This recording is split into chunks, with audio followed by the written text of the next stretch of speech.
సంగ్రామాల జ్వాల ఇదే, విశ్వ కళ్యాణ సూక్తి ఇదే.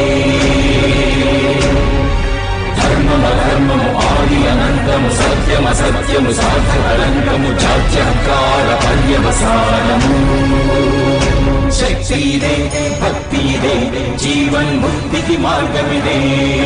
పంచమ వేద సారం మహాభారతం. కృష్ణుడు చూపిన లీల ఇది, జీవన వేద మార్గమిది. గీత జనించిన క్షేత్రమే ఇది మహాభారతం.